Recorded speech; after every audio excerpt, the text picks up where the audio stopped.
नमस्कार मेरे समाज के दोस्तों। अभी एक विषय पर मैं बोलने जा रहा हूँ।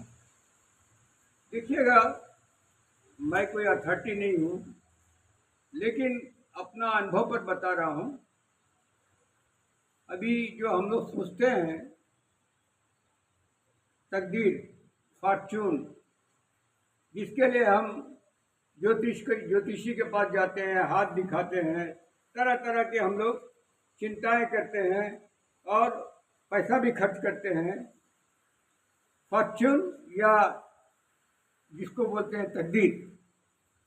लेकिन फॉर्च्यून, तकदीर या कर्मफल, लोग बोलते हैं कि कर्मफल है भाई उसका, लेकिन दरअसल बात ऐसा है, फॉर्च्यून या तकदीर तैयार कैसे होता है। फॉर्च्यून या तकदीर आसमान से नहीं टपकता। फॉर्च्यून या तकदीर माता पिता के कर्म फल पर डिपेंड करता है। माता पिता का कर्म सुकर्म रहे तो वो बच्चों को सुनहरा भविष्य, अच्छा तकदीर को बनाता है, और बच्चे अच्छे तकदीर लेके ही जन्म लेते हैं। अगर माता पिता का कर्मफल, माता पिता का आचरण, माता पिता का व्यवहार में अगर नीति है, सच्चापन है, धर्म है, न्याय है, मेहनत की कमाई है, तो वो बच्चों के भविष्य को उज्जवल करता है। बच्चे जो पैदाइश होते हैं, पैदाइश से ही वो अच्छा तकदीर लेके जन्म लेते हैं। ये मेरा अनुभव पर बता रहा हूँ। कर्मफल यही है। कर्मफल कहीं पर पिछले जमाना में या कहीं पर लिखा हुआ नहीं है।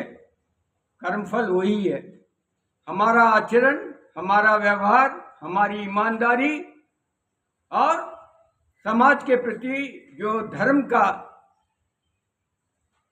रास्ता है उसको अपनाना, और 10 आदमी का अच्छा करना, 10 आदमी के दुआ लेना, 10 आदमी का। वो क्या करता है, बच्चों का भविष्य बनाता है। उससे सब बच्चे अच्छा, बचपन में सब बच्चे कमल फूल जैसे रहते हैं। जैसे जैसे उम्र बढ़ता है उनका फॉर्च्यून या तकदीर खराब होते जाता है, या जो भी हो।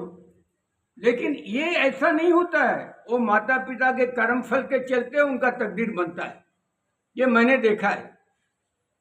हमारे साथ में बहुत बच्चे पढ़ते थे, अच्छे थे, हम लोग बचपन में एक ही साथ पढ़ते थे, लेकिन कुकर्मी माता पिता उनके थे, जिसके चलते उनके सब बच्चे अचानक कुछ न कुछ बदनसीबी का शिकार हो गए, मिसफॉर्च्यून का शिकार हो गए। बच्चे अच्छे थे, लेकिन सडनली ऐसे हुआ। क्यों हुआ? अगर उसका एनालिसिस किया जाए, उनका माता पिता का कुकर्म है जो बच्चों का तकदीर को खराब किया।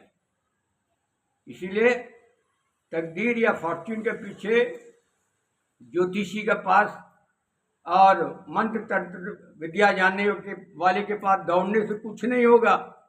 हमारा कर्मफल अगर अच्छा है, हमारा आचरण अच्छा है, अगर हम न्याय के साथ जीते हैं, तो ये निश्चित है हमारे बच्चे, हमारे नाती पोते, उनका भविष्य अच्छा रहेगा ही।